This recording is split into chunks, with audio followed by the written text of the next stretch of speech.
Nous n'avons exploré pour l'heure que 5% des océans. Cette seule information devrait suffire à dissuader les gens à l'idée de se perdre en mer. À l'autre extrémité du spectre se trouvent les déserts, où la survie est également une épreuve de chaque instant. Mais étonnamment, plus de personnes perdent la vie par noyade que par déshydratation dans le désert. Mais qu'est-ce qui est le pire? Être perdu en mer sans nourriture ou être prisonnier du désert? Errer en mer est bien plus rude, et pour une multitude de raisons. Il n'y a nulle part où s'abriter du soleil pendant la journée. Les températures sont glaciales la nuit, et les vents violents la plupart du temps. Vous êtes à la merci des flots. Et selon l'endroit où vous vous trouvez, vous pourriez faire face à d'impressionnantes vagues de 12 mètres de haut. Dans des régions comme l'Atlantique Nord, rester à flot est une lutte qui dure généralement moins d'1 minute. Dans une mer déchaînée, contrôler votre embarcation est un véritable défi. Il existe un réel danger de chavirer ou de dériver au gré du courant. Les chances d'être repéré et secouru par un navire de passage sont assez minces, à moins que vous ne vous trouviez aux abords d'une route maritime très fréquentée. Vous pourriez croire que vous pourrez toujours attraper quelques poissons, mais l'océan peut atteindre une profondeur de 5 à 8 km à de nombreux endroits, et la faune marine est susceptible de nager bien en dessous de la surface. L'attraper nécessitera un équipement spécial, et même si vous parvenez à pêcher quelque chose, vous n'aurez toujours pas de quoi le cuisiner.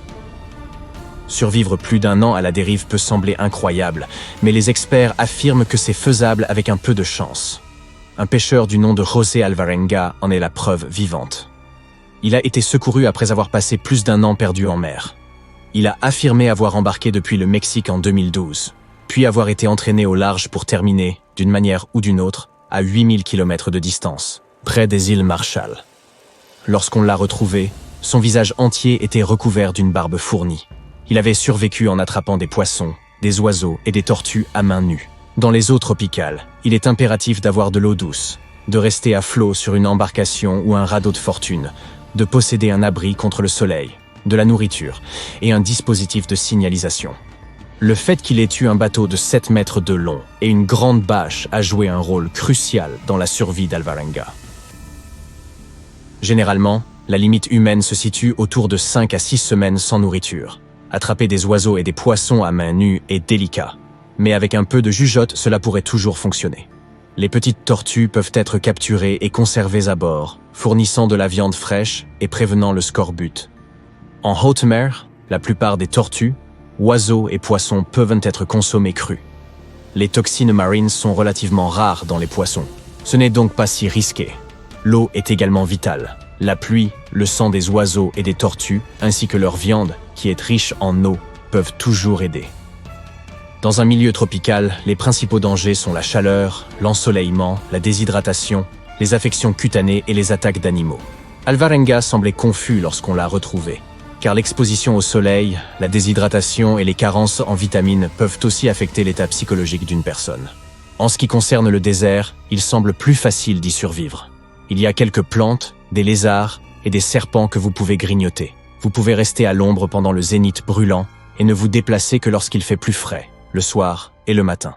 Nous avons tendance à imaginer le désert comme une étendue chaude et aride faite de sable, mais il peut y faire très froid la nuit. Alors, préparez-vous à allumer un feu. Ce dernier vous gardera au chaud et facilitera votre repérage par les secours si vous êtes perdu. La sauge et les brindilles sèches sont d'excellents allume-feu, tout comme les excréments d'animaux desséchés. La clé pour survivre dans le désert est de conserver votre eau. Concentrez-vous sur le maintien d'une température corporelle normale et gardez votre peau à l'abri du soleil. Trouvez un refuge à l'ombre où il fasse un peu plus frais. Évitez de vous promener en plein soleil. Enfin, ignorez ce mythe qui consiste à boire l'eau des cactus. Cela pourrait vous faire plus de mal que de bien, car le liquide à l'intérieur des cactus est toxique. Même si l'épuisement vous donne envie de vous allonger, évitez le sol autant que possible. Sa température peut être 16 degrés plus élevée que celle de l'air. Si vous étiez en voiture, retirez les sièges et placez-les à l'ombre. Tâchez de déterminer ce qui pourra faire un siège convenable. Essayez de rester au moins 30 cm au-dessus du sol. Se débarrasser de ses vêtements peut sembler une bonne idée lorsque le soleil luit à ce point, mais c'est très risqué. Exposer votre peau entraînera des coups de soleil et accélérera votre déshydratation. Au lieu de cela, couvrez autant que possible votre corps et éloignez-vous de la lumière directe du soleil. Les crues soudaines sont l'un des principaux dangers dans le désert. Les fossés, les arroyos et autres canyons peuvent se remplir d'eau rapidement, vous prenant au dépourvu. n'oubliez pas que plus de personnes ont perdu la vie par noyade que par déshydratation en plein désert.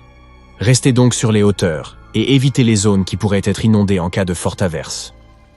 Au Maroc, vous pouvez prendre part au Marathon des Sables. C'est une course épuisante, qui est plus de 6 fois plus longue qu'un marathon ordinaire, et tout cela se déroule au cœur du désert. Mauro Prosperi, un policier italien, a décidé de se joindre à la course en 1994. Une tempête de sable s'est abattue le long de la route, laissant Prosperi désorienté. Privé de ses repères, il a couru dans la mauvaise direction et parcouru plusieurs dizaines de kilomètres avant de réaliser la gravité de sa situation. Finalement, il a cherché refuge dans un sanctuaire abandonné au milieu de nulle part. Il est passé en mode survie et a puisé en lui les forces nécessaires pour un dernier sprint à travers le désert, espérant trouver de l'aide. Après être resté perdu pendant une semaine entière, il est finalement tombé sur une oasis avec une petite étendue d'eau. Mais sa bouche et sa gorge étaient tellement gonflées par la déshydratation qu'il n'a pas pu en avaler beaucoup. Il est juste resté allongé là, à côté de la mare, à prendre de petites gorgées tout au long de la journée. Le lendemain matin, il a réussi à remplir sa gourde et à reprendre sa route. Plus tard, il a repéré des traces fraîches laissées par des chèvres, ce qui a retenu son attention. Le long de la piste, il a également trouvé des empreintes humaines. Il s'est avéré qu'elles appartenaient à la jeune fille qui s'occupait des chèvres. Lorsque Prosperi s'est précipité vers elle, demandant désespérément de l'aide, il l'a d'abord effrayée, après quoi il a enfin été secouru.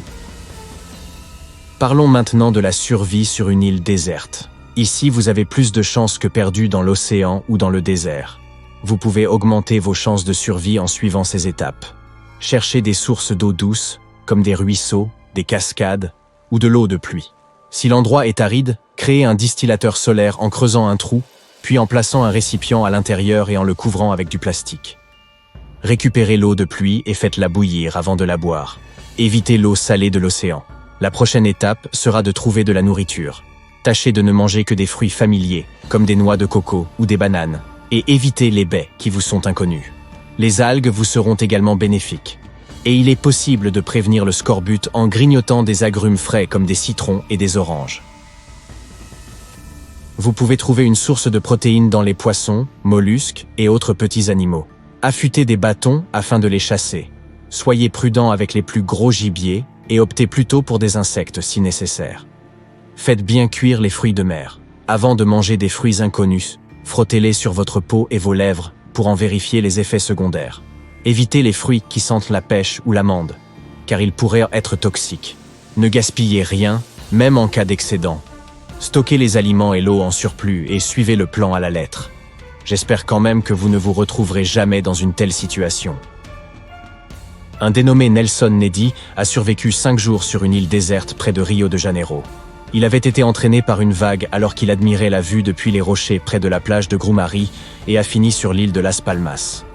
Le jardinier de 51 ans a trouvé une grotte où dormir la première nuit et est tombé le lendemain sur une tente et une couverture abandonnées par des pêcheurs.